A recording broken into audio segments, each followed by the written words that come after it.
Hello, karibu katika kipindi kizuri sana cha mwendelezo wa vipindi vya familia. Leo tutazungumzia somo zuri linalohusu muunganiko wa ndoa. Muunganiko huu ambao unaonekana kuwa ni tata kidogo kwa karne hii hapa.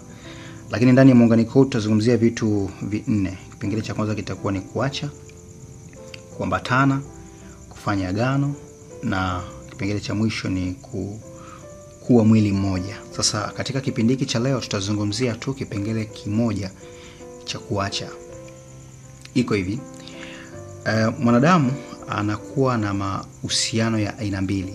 Uhusiano wa kwanza ni ule wa mzazi na mtoto, na uhusiano wa pili unakuwa ni ule wa mtu na mpenzi wake, kwa maana au mtu na mume au na mke. Sasa katika muktadha huu tunaozungumzia, tunasema kwamba mtu anapozaliwa anaanza kujenga uhusiano wa kwanza, kwa maana kwamba anamkuta mzazi, ndipo anaanza kufanya mahusiano, wanajenga mahusiano. Na anapokuwa amefikia stage sasa ya kuoa au kuolewa, anakwenda kuanza aina ya pili ya mahusiano. Hii aina ya pili ya mahusiano, ili kuweza kuianzisha ni lazima uache aina ya kwanza ya mahusiano. Sasa basi, unaposema kuacha kumaanisha kwamba unawaacha wazazi, sio kwamba unaacha kuwahudumia unachofanya. No, ni priority ya kihisia, kwa maana kwamba mara ya kwanza, mtu wa kwanza kihisia alikuwa ni mzazi.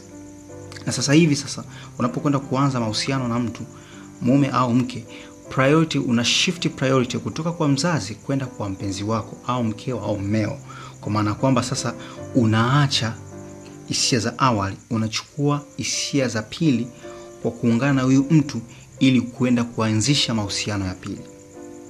Sasa wengi wanakuaga wanaingia katika mahusiano ndoa, wanashindwa kuacha. Ukishindwa kuacha, maana yake kwamba huwezi kwenda kuanzisha uhusiano unaofuata, na huwezi kuwa bora kwa kutumikia katika mahusiano ya aina mbili.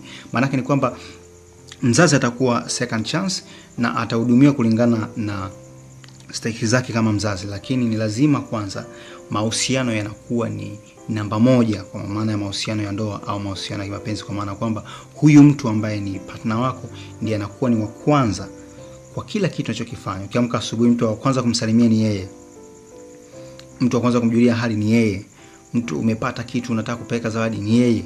Na ndipo ndio unasikia kwamba wakumbuke wazazi. Neno kukumbuka maana kwamba sio priority kwanza, kitu cha kwanza. Lakini pia sio kitu cha ambacho kinakufanya kwamba ndio nishe, sababu umeshatoka katika hiyo uhusiano wa kwanza, sasa unakwenda katika uhusiano wa pili.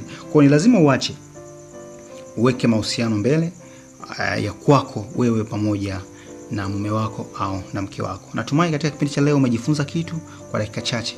Niandikie kwenye comments hapo ulichojifunza, lakini pia kama kuna jambo ambalo unaweza kushare na mimi, nitakushukuru sana. Karibu sana na wakati mwingine.